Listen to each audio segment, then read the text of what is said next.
अब था आजमगढ़ में आपन जहाज के उतरे का ठिकाना हो गई। पीएम ने दी गारंटी, अनंत काल तक विकास का गढ़ बना रहेगा आजमगढ़।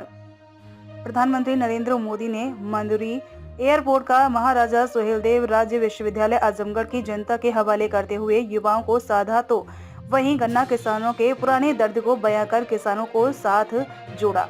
विकास की तमाम परियोजनाओं को गिनाते हुए कहा कि अब तक आजमगढ़ में आपन जहाज उतरे का ठिकाना हो गई। प्रधानमंत्री ने अपनी ओर से गारंटी देते हुए यह भी कहा कि आजमगढ़ जन्म और अनंतकाल तक विकास का गढ़ बना रहेगा। यूपी जैसे जैसे विकास की बुलंदियों को छू रहा है, तुष्टीकरण का जहर भी कमजोर पड़ रहा है।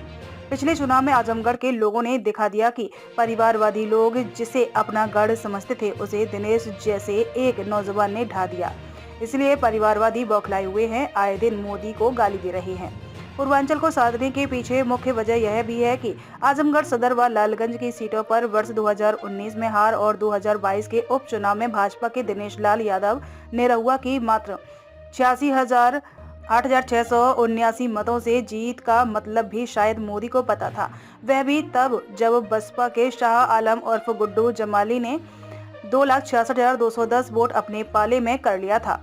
अब जबकि जमाली सपा के पाले में आ चुके हैं और उनका इनाम भी उन्हें मिल चुका है, तो जाहिर सी बात है कि जिले के साथ मऊ व गाजीपुर की सीट पर अगर मुस्लिम वोटों को अपने पाले में करने के लिए स्टार प्रचारक बना दिया तो वोटों का ध्रुवीकरण हो सकता है और वह भाजपा के लिए नुकसान पहुंचाने वाला होगा।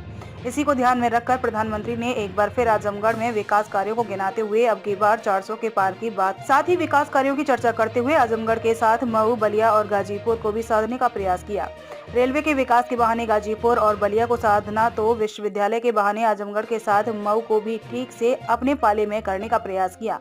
मंशा यह रही कि जिले की दोनों सीटों के साथ मऊ की, घोसी, बलिया और गाजीपुर के लोगों को भी 400 पार के अभियान में सहभागी बनाया जा सके।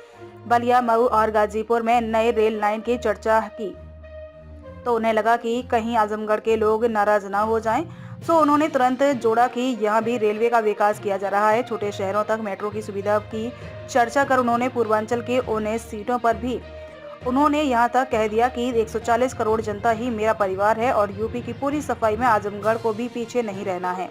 खुद की सरकार को विकासवादी और पूर्व की सरकारों को परिवारवादी, माफियावादी के संरक्षण के साथ कट्टरपंथियों के खतरे वाली बताते हुए जनता को एहसास कराने का पूरा प्रयास किया कि भाजपा ही विकास की गंगा बहाकर जनता का भला कर सकती है। उन्हें तो जनता से यहाँ तक कहना पड़ गया कि अपने मोबाइल की फ्लैश लाइट चालू करके विकास के इस उत्सव को देखें।